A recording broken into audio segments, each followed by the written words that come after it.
Hi guys. So, I just finished doing a podcast with Sir. The podcast was, I guess what you call is episode 13. It was about autism versus autism and intellectual developmental delays. Or delay, however you want to say it. But basically, I wanted to talk to you, people with, and when I talked about genetic autism, just like I have genetic seizures, this links back to 22q. So my syndrome is 22q11.2 Deletion syndrome. There's plenty of other syndromes that have very similar illnesses like mine. So let's just talk about, doesn't matter what your syndrome is, however this kind of is for 22qers, because you've probably never heard of it before, I'm sure, and that's why I'm doing it. Because there's people out there like me, and I want to reach those people, but I'd like to also educate any one of you who don't know what 22q is. So it is a syndrome where just under 200 parts of the body are affected. It's degenerative, so you get worse as you get older. You're born with it, hence the term genetic, and your children have 50% chance of having it and your grandchildren 10% chance of having it, even if your children don't have it. So this is genetics, this is new age, and that's why I say it's fascinating, because not only do my seizures now are totally backed up with genetics, because there's two little letter things, I've got both. Not surprised, because seizures, all of the ones that I have, are very common with 22q. And I had all of these things before I knew I had 22q. So basically, I'm assuming that's why they kind of looked for that, as well as maybe other things. But, you know, that's probably why they looked at it, because they wanted to know my other diagnoses, which I see them as symptoms of 22q, but they are considered independently a diagnosis. Now, I can't speak for all, but for me, my 22q makes me a significantly, profoundly disabled person, particularly the last. I mean, pretty much forever. You know how you get so used to it, you don't put yourself in the severe category, but the way I feel, it's only been the last 12-ish years that I've gotten severe, but it's not really. If I was to do it theoretically on paper, say you're writing it out to the government or whatever, I have been severe since 17 years of age. So, yeah, that's where it lies, really. But I pushed the boundaries because I wanted to live. Who wouldn't? Anyway, I wanted to talk about the grief of this. Now, our life expectancy has now just been reduced, sadly. Not that I mentally take that on, but it's facts that it's now the 40s, not the 50s. Not surprised, because my body started to severely break down to the point where no more studying, no more working, could barely run my house. I had to employ a cleaner even though I wasn't working. So things are really breaking.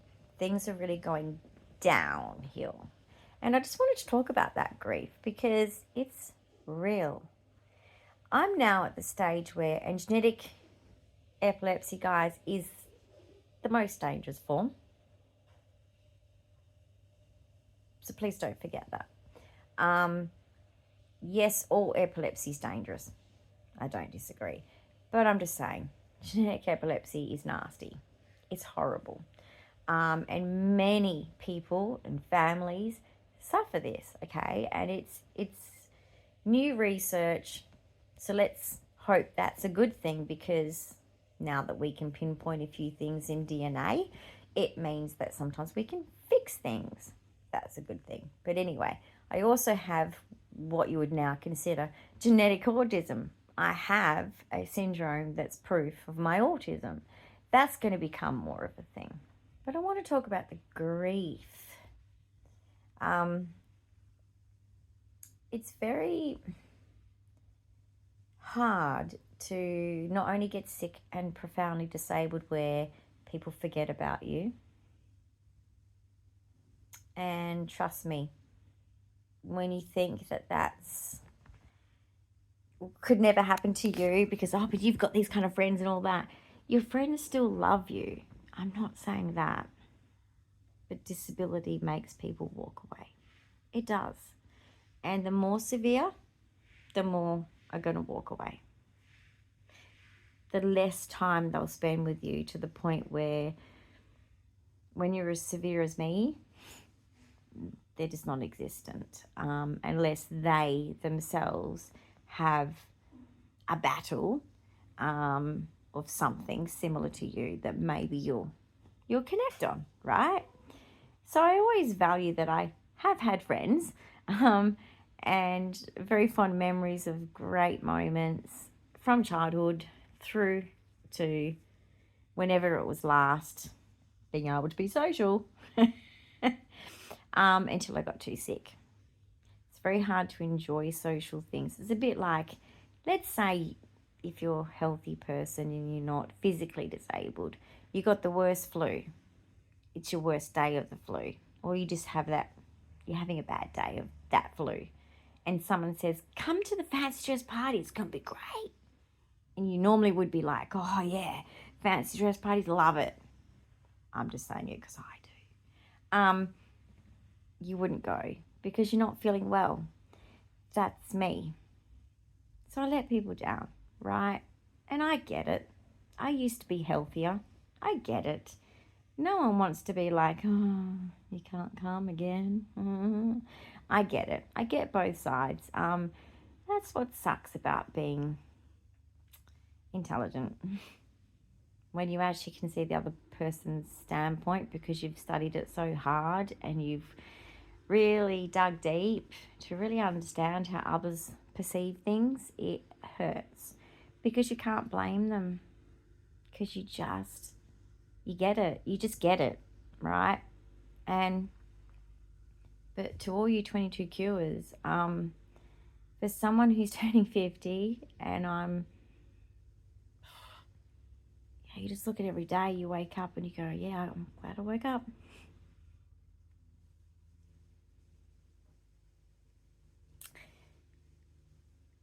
And sometimes you catch yourself thinking, like, I hope I get to do this before. And I know that sounds stupid, and some days, yeah, I feel stupid for it, because it's like, I could do really well with this. I could really exceed another 20 years. Absolutely. But the fact is, you don't know. And you don't want to waste it, right? Life is beautiful. Even the hard times, guys, you learn a lot. You learn a lot in those moments about yourself. So all of it's good, really. But in saying that, I'd be sad for people I leave behind. But the world isn't a happy place. So let's put it that way. Like, I'd be at peace with the experiences I've had. Being that I not only made it through my birth, made it past 3 years old, and I'm turning 50. I'm pretty happy about that. I hope my family are too. Hope to see them before I go, but that's not promised. Which is really silly and such a waste. Because that's the only thing you think about. When you think about, oh, it could happen. It could just happen, right? The only thing you think about is people in your life that you love and care about. Even the ones that you've had arguments with, that you're mad at, that you've got issues with, that you've got beef with, even them. So it's hard because they're not there. Only you. That's what really sucks. They're not there. They're living in the world of there's always a tomorrow. Everything's easy. I've got time. I'm just gonna, not care about those things. I just want to get like a new car and work really hard to get that extra money. It's just sad, because I wish I could give this insight without giving this actualized threat of, not being here anymore, basically. I don't want to give people that bit, but I want to give them the insight of what it feels like to be having to get to that level of acceptance of going, if it was tomorrow, am I happy with it? Is there anything I need to do? And trust me, there's a lot. Things like, me personally, I think of things like love letters to my family, people I love, and stuff like that, making these videos. Because maybe some of those good times in the videos, because what you see in these videos is my life, is reality, is how we are. My children, and they'll see it, and they'll go, yeah, that's who she was. That's special to them. It's a living journal, just in case they miss me, they can see me. And they can go, gosh, yeah, she always used to do that, blah, blah, blah. They can take the piss out of me. It's just, yeah, it's what happens when your children are adult children, okay? If you're not taking the piss out of them, or they're not taking the piss out of you, the relationship's screwed. But basically, it's just hard because you're the only one that feels the way you do. It's not something shared. It's one of those things, they say you're born alone, you die alone. It's just like that. People can try and hypothesize what I feel like. Not hypothesize. Be hypothetical about it. And actually go, nothing. Everything that I used to think of, if I was told something like this and this is going to happen to me, I'd be like, this and that. I haven't done any of that. So you can't be hypothetical. You can't. You've got to be in the position. And that's, for me, it's a lonely place to be. Because people don't get it. It's not their fault, but they just don't get it. It's very isolating.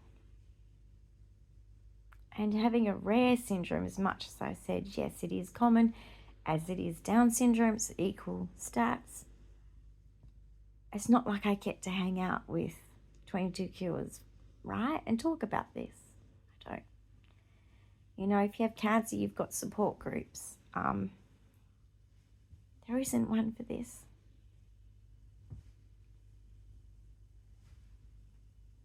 The people that get it. The people that every time you go into a hospital for another test, another test, another checkup, another checkup, you just lay there and everyone's fussing and you're just like, yeah, no, it's okay, it's okay. It's like, I'm so used to it. Like, I'm so used to it. So used to being in a hospital. It's horrible. People like us and people with certain syndromes have been in hospital more than some cancer patients. Most cancer patients. More poked, more prodded. It's like just the other day having the contrast CT of my heart, and it had the electrodes, and she's ripping them off and she's like, oh, I'm so sorry, I'm so sorry, I'm so sorry. I'm like, this pain? Nothing. It's fine. Like, just rip them off. Just go for it. Like, I just want to get out of here too, like, I don't feel it. I don't feel it.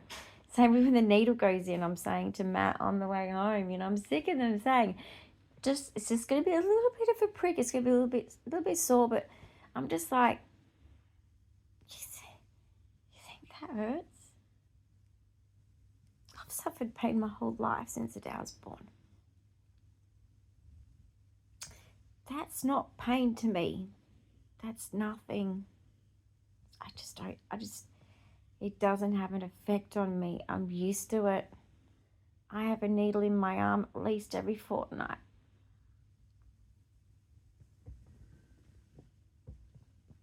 you get used to it. You never get used to some of the traumatic experiences, do we? 22qers or anyone with the syndrome, you don't get used to, some people say, oh, but you're in hospital all the time. You're used to it. No. You feel the same as if it's your first time every time. And I've been in hospital since I was a child. So, I was born in the ICU. You don't get used to it. It's the same crappy place as it is to everyone else with bad food, and it's noisy, and yeah, it's not any, it doesn't get easier. And I'll have to live like this till death, basically. This is my life. And probably towards the end will be even more in.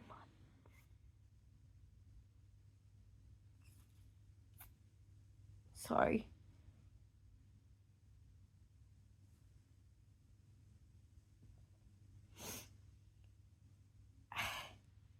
I'm sick of seeing the trauma in the people around me. I mean, my kids aren't around and people think, oh, that's us, what's going on there?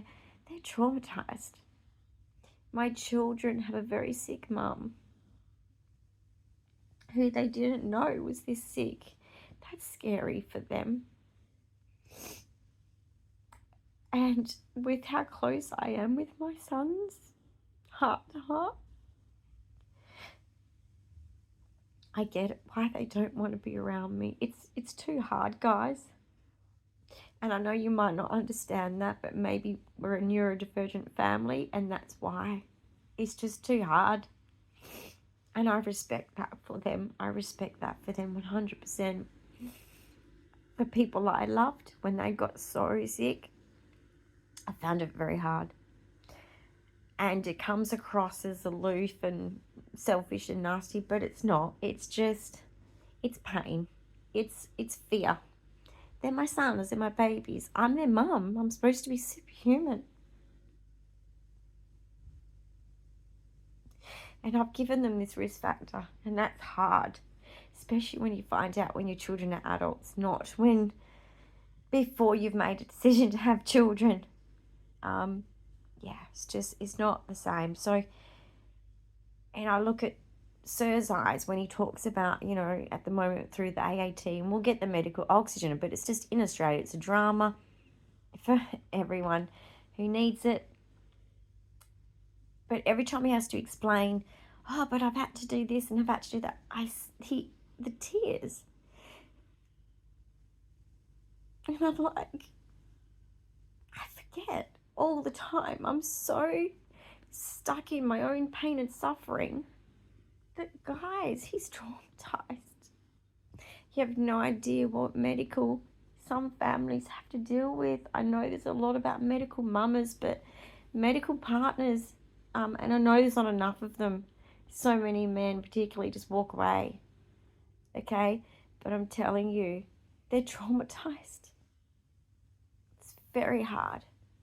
It's very hard to constantly be in a life-threatening seizures, all of those kinds of things in your face on a regular basis. And you are responsible solely. You are the one there holding that person's life in your hands. That's not fair. They're not trained for that. Australian government, I think you need to fix that. You need to train them. You need to pay them. You need to respect them. Any family member, mothers, fathers, partners. And then I guess when they get to adults, they might have a sibling that looks after them. You need to pay more respect to what they go through. They say ambulance officers go through PTSD. So do carers.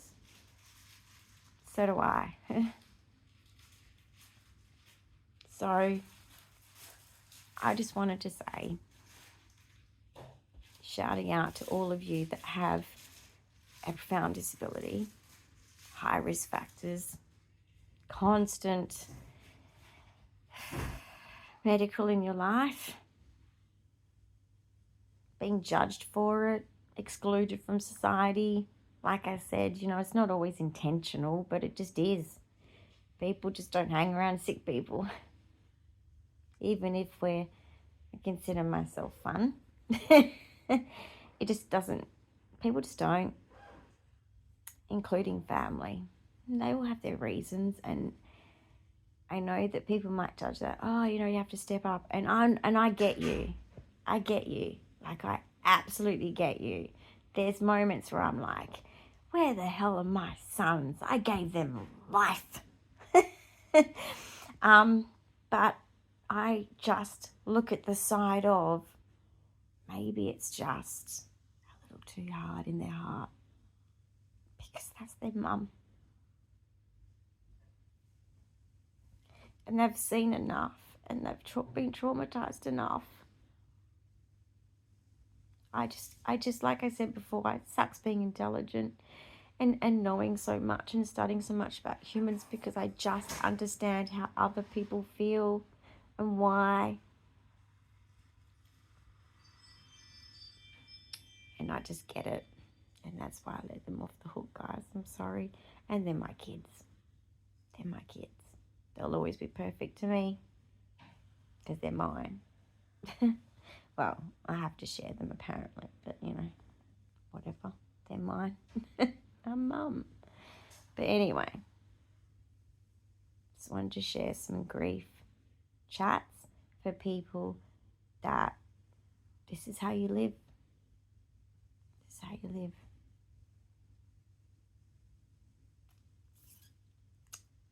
I think that carers are heroes who look after people with life-threatening disabilities, and I also think that us patients, we are too. And when I get asked, how do you just keep bouncing back, it's like, I don't know. I actually don't know, except for I'm alive. And as a 22q, it's at this age, it's a good thing. I'm alive. That's why I get up and go, new day, cool, what am I going to do? And guys, it's not wonderful days you look for at Disneyland. Ooh, it's not that you look for. You just want the most normalized, simple day. That's all. So peace to all you people that have grief and PTSD from being physically disabled. And some autistic parents, I guess, of people that have battles with autism. Yeah. Loved you all.